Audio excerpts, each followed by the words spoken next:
नमस्कार, मैं हूं दीपाली राणा। आप देख रहे हैं मिड कैप मंत्रा। शुरुआत करेंगे इस वक्त की हेडलाइंस के साथ। बाजार में बेहद सीमित दायरे का कारोबार, 90 अंकों में निफ्टी और 300 अंकों में घूम रहा है बैंक निफ्टी। मिड कैप्स लगातार दूसरे दिन कर रहे हैं आउट परफॉर्म। आईटी, सरकारी बैंक, फार्मा स्टॉक्स में दिख रही है खरीदारी। इंडिया में तो बेरिश हमको कभी होना नहीं चाहिए। हमारी इकोनॉमी में, हमारे इंडेक्स में वो क्षमता है कि हर 5-6 साल में पैसा फिर हमारा डबल करता जाए। दिग्गज फंड मैनेजर प्रशांत जैन की सीएनबीसी आवाज के मैनेजिंग एडिटर अरूप सिंघल से खास बातचीत। कहा चुनौती भरा रहेगा 2023। डिपॉजिट रेट बढ़ने से इक्विटी से डेट की तरफ जा सकता है पैसा। एफआईआई की बिकवाली आई तो बढ़ेंगी मुश्किलें। क्वार्टर 3 में अच्छे लोन ग्रोथ अपग्रेड से छोटे सरकारी और प्राइवेट बैंकों में जबरदस्त रौनक। सीएसबी बैंक और साउथ इंडियन बैंक में 6% तक की तेजी।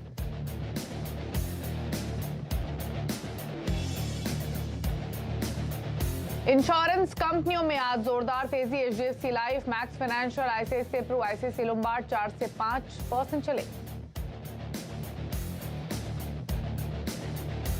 कच्चे तेल में सुस्ती के बावजूद विंडफॉल टैक्स में करीब 23% की बढ़ोतरी। डीजल एटीएफ पर एक्सपोर्ट ड्यूटी भी बढ़ी। दुनिया में डीजल की डिमांड बढ़ने और डॉलर के चाल का दिखा असर।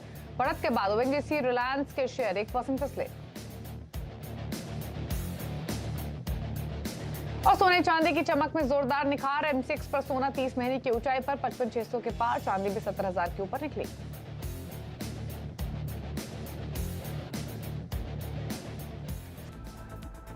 आप देख रहे हैं मिड कैप मंत्रा और बाजार दायरे में कारोबार करते हुए लेकिन दिन के ऊपरी स्तरों से फिसला है। अब वहीं पर आकर कारोबार कर रहा है जहां से शुरुआत की थी।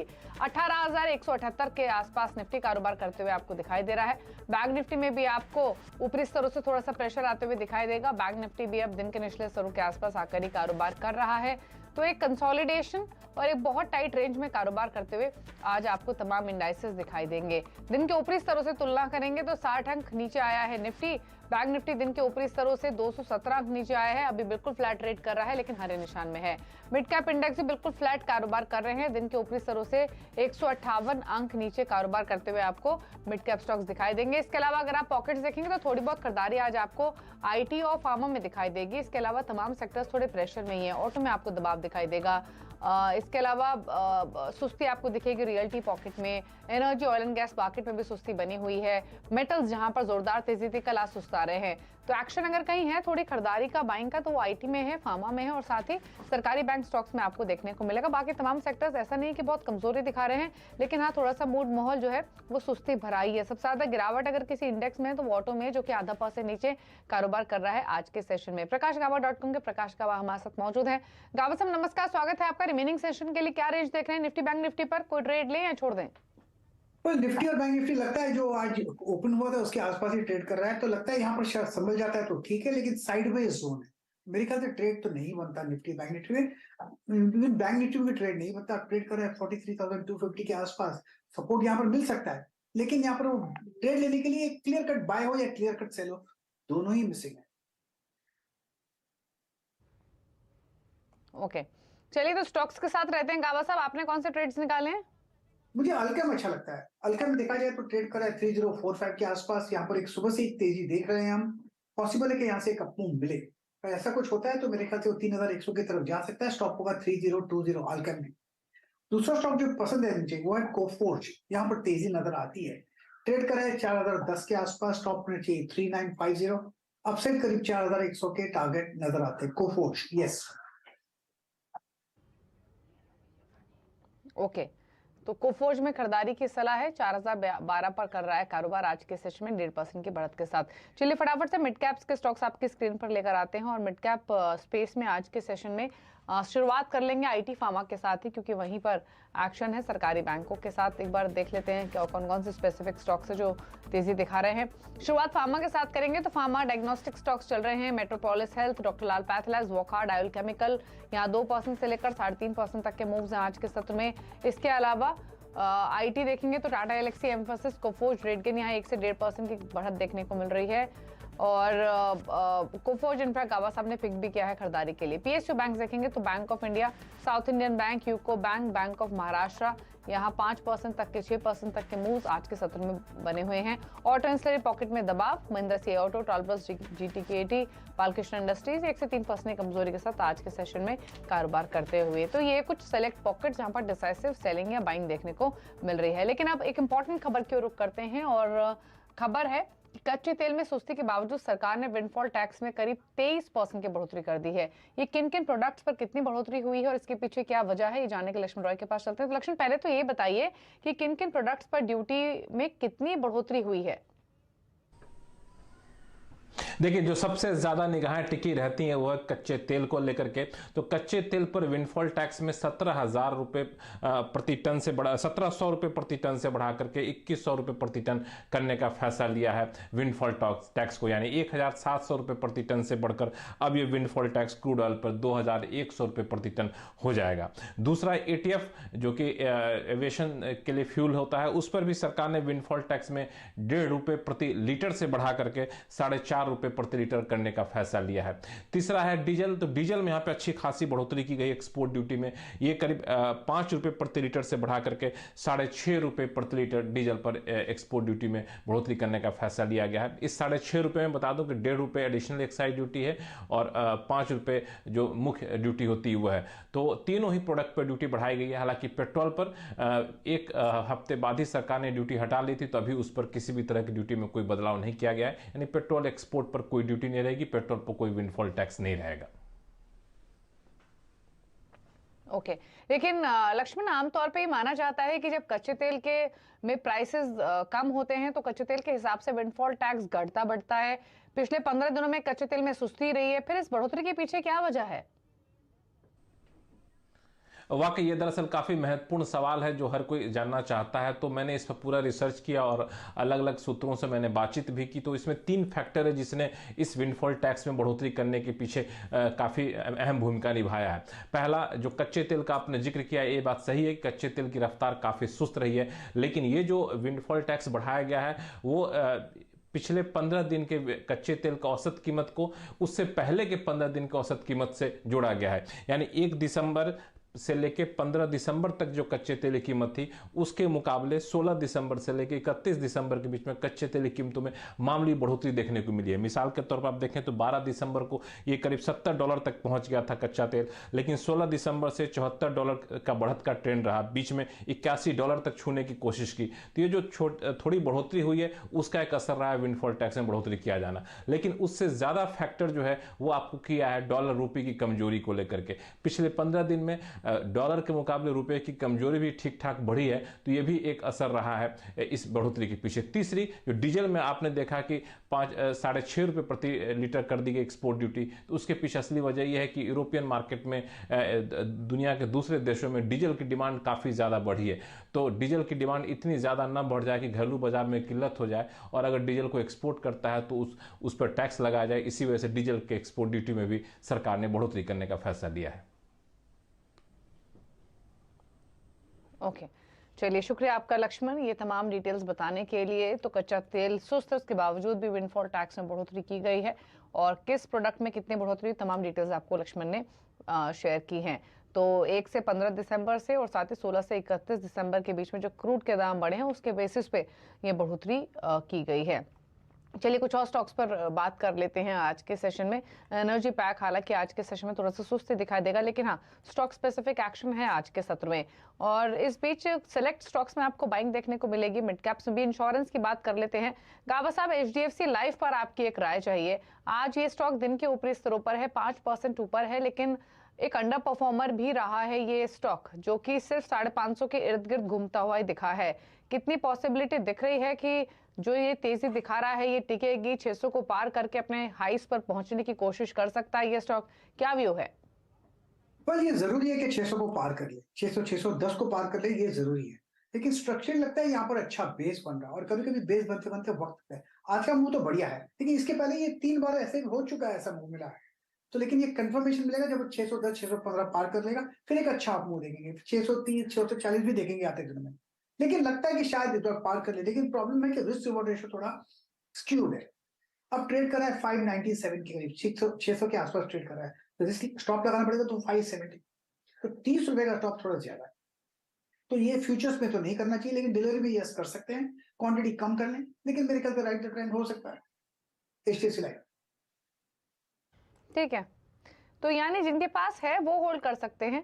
570 के आसपास का स्टॉप लॉस रख लीजिए। ट्रेडिंग का अगर आपका व्यू हो तो आप बने रह सकते हैं, ये बस आपकी राय है। 600 का लेवल तो इनफैक्ट इंपॉर्टेंट है ही। इस बीच शिपिंग स्टॉक्स में भी आज आपको बैंक दिखाई देगी। Mazagon Dock, Garden Reach Shipbuilders, ये स्टॉक्स भी खरीदारी के मोड में ही हैं। ऑल्दो दिन के ऊपरी स्तरों पर नहीं है, लेकिन होल्ड कर रहे हैं स्ट्रेंथ को। 2.5% ऊपर है Garden Reach Shipbuilders. Mazagon Dock आपको 4% ऊपर दिखाएगा। सरकारी स्पेस में और भी शेयर्स जो तेजी में, उसमें RVNL जो कि 5% के सर्किट पर है। गावा सबसे पिछले हफ्ते भी हमने स्टॉक पर राय की थी। IRFC एक शेयर है जहां पर तेजी देखने को मिल रही है आज के सेशन में। लेकिन फार्मा में, हेल्थ केयर स्पेस में अगर देखेंगे गाबा साहब, तो ये जो डायग्नोस्टिक स्टॉक्स हैं, मेट्रोपोलिस या डॉक्टर लाल पैथ लैब्स, इनमें कोई वैल्यू फर्दर नजर आ रही है क्या ट्रेडिंग के हिसाब से? डॉक्टर लाल पैथ लैब्स 2.5% ऊपर 2252 के लेवल्स पर है। मेट्रोपोलिस भी स्ट्रेंथ दिखा रहा है थोड़ी।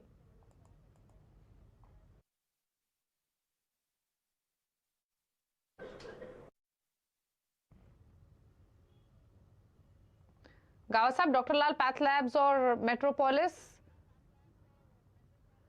चलिए गावा साहब से रिकनेक्ट करते हैं, लेकिन इन स्टॉक्स में खरीदारी आज अच्छी है। डॉक्टर लाल हुआ, मेट्रोपोलिस है। फार्मा में अगर आप देखेंगे तो IOL chemical, Glenmark pharma, Aurobindo pharma, ये हरे निशान में ही आपको कारोबार करते हुए आज के सत्र में दिखाई देंगे। इस बीच और कुछ पॉकेट्स देखेंगे आप जहां पर तेजी देखने को मिल रही है, तो केमिकल स्पेस में थिरुमलाई केमिकल एक स्टॉक जहां पर खरीदारी दिख रही है वॉल्यूम्स के साथ। 5-5.5% ऊपर अब ये 210 के लेवल्स पर के आसपास आकर कारोबार कर रहा है। MCX में 2% के आसपास की मजबूती है। तो ये कुछ सेलेक्ट पॉकेट्स है जहां पर तेजी है। मेट्रोपोलिस का भी हम जिक्र कर रहे थे, ये स्टॉक तो इनफैक्ट डे हाई पर ही आकर अब ट्रेड कर रहा है। 3.5% की बढ़त देखने को मिल रही है।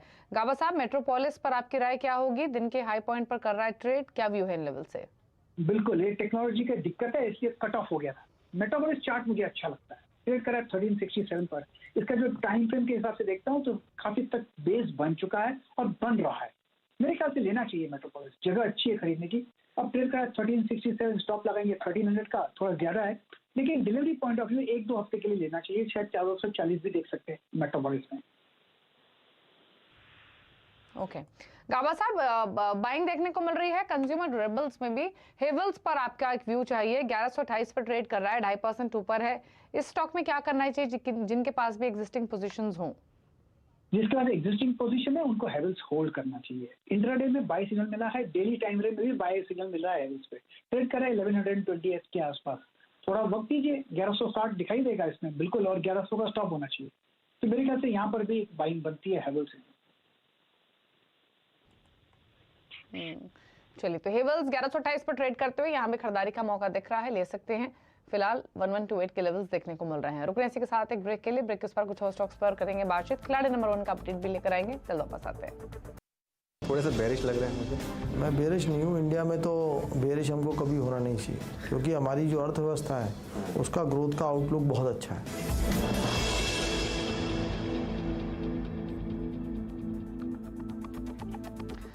आप देख रहे हैं मिड कैप मंत्रा, और मार्केट्स तो उसी हाल में है, रेंज में कंसोलिडेट करते हुए दिन के ऊपरी स्तरों से हल्के होने के बाद, और वही हाल आपको निफ्टी, बैंक निफ्टी और मिड कैप्स का देखने को मिलेगा। लेकिन और कुछ खबरों की ओर रुख करेंगे, और मार्केटिंग के नाम पर फार्मा कंपनी और डॉक्टरों के अनैतिक गठजोड़ पर नकेल कसने जा रही है। सूत्रों के मुताबिक जल्द ही डॉक्टरों को दिए जाने वाले गिफ्ट की डिटेल्ड लिस्ट फार्मा कंपनियों से मांगी जा सकती है। इसी खबर पर और डिटेल्स के साथ आलोक प्रियदर्शी हैं। आलोक, बताइए क्या अपडेट है? देखिए, फार्मा कंपनियों की मार्केटिंग प्रैक्टिसेस के लिए जो यूनिफॉर्म कोड है उसमें एक अहम बदलाव हो सकता है।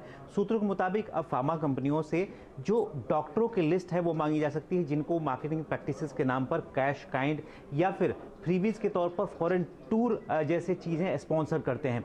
तो ये एक माना जा रहा है कि एक बड़ा डिटरेंट हो सकता है। हेल्थ मिनिस्ट्री ने नीति आयोग के हेल्थ मेंबर की अध्यक्षता में कमेटी बनाई थी, जिसमें फार्मा हेल्थ सचिव समेत जो CBDT के चेयरमैन हैं वो भी इसमें शामिल हैं। और हालांकि अभी तक जो कंपनियां हैं वो जो भी मार्केटिंग प्रैक्टिसेस के नाम पर खर्च होते हैं उनको अपने बैलेंस शीट में शो करती हैं, लेकिन अब ये कहा जा सकता है कि वो डॉक्टरों के डिटेल दें ताकि उन डॉक्टरों पर भी एक नज़र रखी जा सके जिस पर वो खर्च कर रहे हैं, और ये पता लगाया जा सके कि आखिरकार डॉक्टर इन फ्रीबीज के इन्फ्लुएंस में किस तरह से जो फार्मा कंपनियों के जो जेनरिक मेडिसिन ब्रांड हैं उनको प्रमोट कर रहे हैं।